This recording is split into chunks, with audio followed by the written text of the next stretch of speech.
Hey there, y'all. Welcome back to Afterthoughts. Tim Risto here.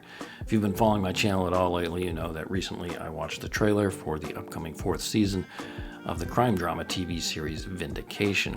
Now, having only seen a couple of episodes from the first season, and that was probably a year or more ago, I realized as I watched the trailer I didn't really know what was going on with the characters or the storyline.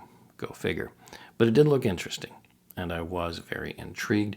So I decided I better get caught up with the show before the fourth season premiere on Angel Studio's site and app on March 20th. And if I'm going to go ahead and watch the show, might as well go ahead and review it, right? So I am, and I did.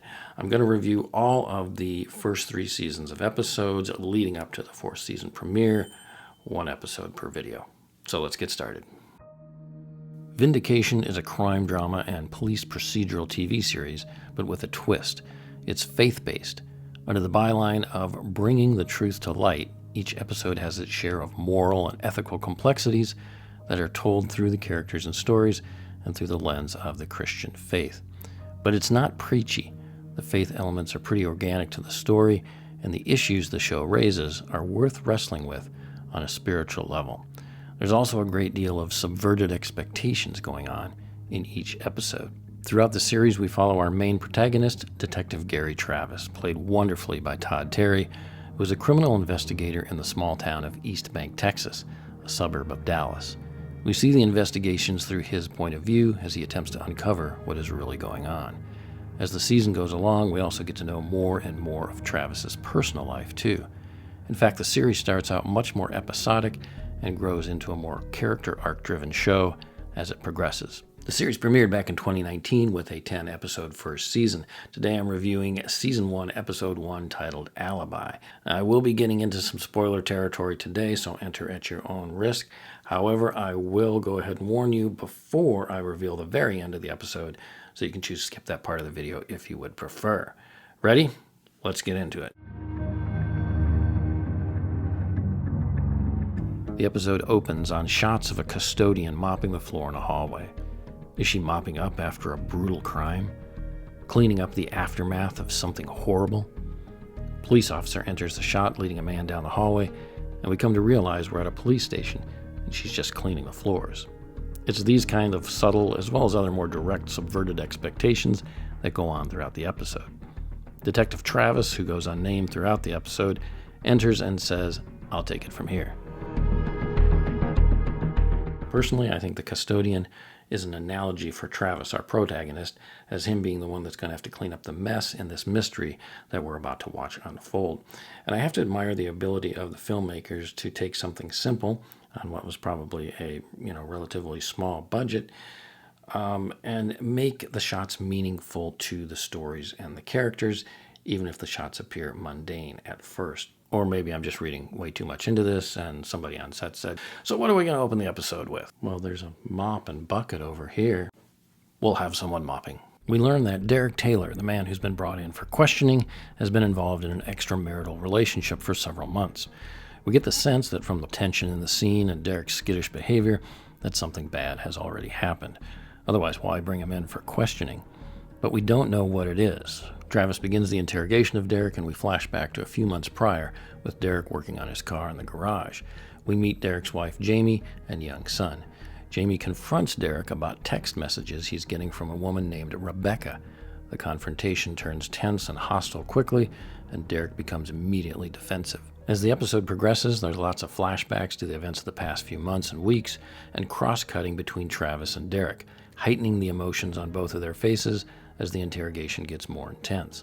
The filmmakers always want us to be uncertain as to what is really going on, leaving us guessing until the next plot point reveal in the follow-up flashback scene or the next part of the interrogation. For the most part, it works pretty well in building suspense along the way in a very palpable fashion. Flashbacks reveal the flirtations between Derek and Rebecca, whom she works at Derek's office. Derek is seen visiting Rebecca's apartment at one point, dropping off some of her favorite tacos.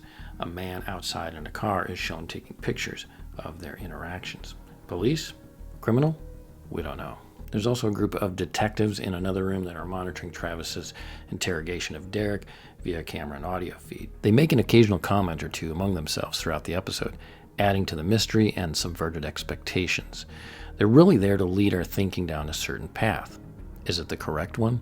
There's actually a great moment at the end where Travis realizes the questioning is over, and he looks up to the camera, to the men in that other room, and we cut to them looking pensively at one another, realization in their eyes. We cut back to Travis. It's a moment of shared communication that works really well, and a great example of using shots and editing to convey meaning that is much deeper and nuanced than any exposition dump would be. This is a strength of the show, visual storytelling that is much more complex than we've come to expect from most faith-based filmmaking. I'd love to see much more of this going forward. The reveal at the end happens a bit abruptly, and then that's it. Story over, roll the credits. I can't really talk in any depth about the episode without revealing the ending at this point, so warning, spoilers ahead. If you don't want to know the ending, skip this part of the video. Ready? You've been warned. So at the end, it is revealed that the police already have their man in custody who committed the crime, and it's not Derek. It's a jealous ex-boyfriend, the man we saw taking pictures outside of Rebecca's apartment. He murdered Rebecca. Now we see why Derek was brought in. Travis's closing line, "Thank God you weren't there that night, it probably saved your life," is both his way of saying, I believe you didn't do it, and also, you're lucky to be alive. The final shot of Derek as Travis walks out of the room clearly shows both his relief as tension melts away and also his full recognition of what he's done. There's also the irony that hits that Rebecca is the one who suggests to Derek that he go to the prayer meeting as a ruse to deceive his wife to come see her instead. The prayer meeting that ends up saving his life, literally and figuratively, physically and spiritually. Overall, this story was good. Not great, but a really good start for the series. It built tension well, subverting expectations along the way, while setting the tone for the series as a whole. Technically, I guess this would be considered the pilot for the series, although it kind of feels a little bit more like a sketch for the show, as even our main character of Travis is not fleshed out much at all. There's no real character development for him beyond introducing him as this methodical, somewhat shrewd and suspicious detective. Like I said earlier, he's not even given a name, at least that I caught in the episode, although he is listed as Detective Travis in the end credits. Even with the minimal amount of screen time, Todd Terry is great here. He's what stood out for me the most, and just knowing that the show becomes more centered around him and his character in the future has me wanting to tune in for more. He's a big reason to watch. Ben Davies, who plays Derek, is given top credit in the episode, with Todd Terry as Travis listed second. He's good as well. The character of Derek Taylor has all the character development.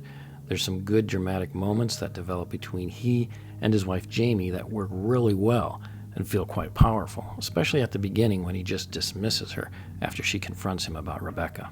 The faith elements are organic to the story and part of the fabric of the characters. The first mention occurs about 4 minutes in when Jamie is confronting Derek and says, "I want us to go to church again as a family and not have to lie to our son about why Daddy doesn't go." She's clearly a woman of faith, and Derek either isn't or has fallen away from the faith. His flirtation with Rebecca parallels his flirtation with faith, and his journey is marked by the lure of temptation and sin that we all deal with on a daily basis. But we aren't like Derek, are we? We would never do that. Which sin is worse than any other? Who among us is perfect? One of the things I really appreciate about the writing and directing of this show is how it's designed with an economy of words. Dialogue doesn't stretch on with lots of exposition. In fact, it's very minimal at times. The visuals, the choice of shots, is very intentional, and it's why the subversion of expectation works so well as it does. I mentioned the opening mop scene already. Another example is when Travis is questioning Derek early on, and he asks, "Has your wife ever expressed any violent tendencies?" Derek draws back, confused and shocked by the question. We cut away quickly to a shot of his wife with a knife cutting vegetables in the kitchen, clearly angry and frustrated, a vacant stare on her face. It's a quick shot or two, but clearly meant to suggest she might have motivation for the crime that has apparently been committed. This is immediately followed up by Derek back at the interrogation, determinedly saying, "No, not at all, never." Who's telling the truth? This kind of visual deception works well and defines the storytelling in these early episodes. The scene where they intercut back and forth between Derek's wife and his mistress, both sitting on their respective beds at their homes. While one reaches for her phone, the other reaches out to heaven, folding her hands in prayer, showing the form of communication that each prioritizes. What's important to who? Who's God in each of their lives? The distinction between the two couldn't be clearer. It's a great visual analogy, shot and edited really well. The episode culminates its theme and the title in a scene where Travis says, "Okay, so at the time when the crime was committed, you were alone in your car talking to God?" "Yes, sir," replies Derek. "You know what an alibi is, Derek?" "Yeah, I do." "That's good because you don't have one." That sums up this episode. Who of us has an alibi for our sin? No, not one. We can't claim we weren't there when we sinned. But because Christ died for us, we don't need an alibi. Jesus paid the price for us on the cross, redeeming us and interceding for us on our behalf before God. We believe in the saving grace of Jesus and trust in Him that He redeems us, makes us anew each and every day. Just to note, the first episode does feel a bit low budget, even more so than the episode that immediately follows it. The locations are very basic, simple, and nondescript.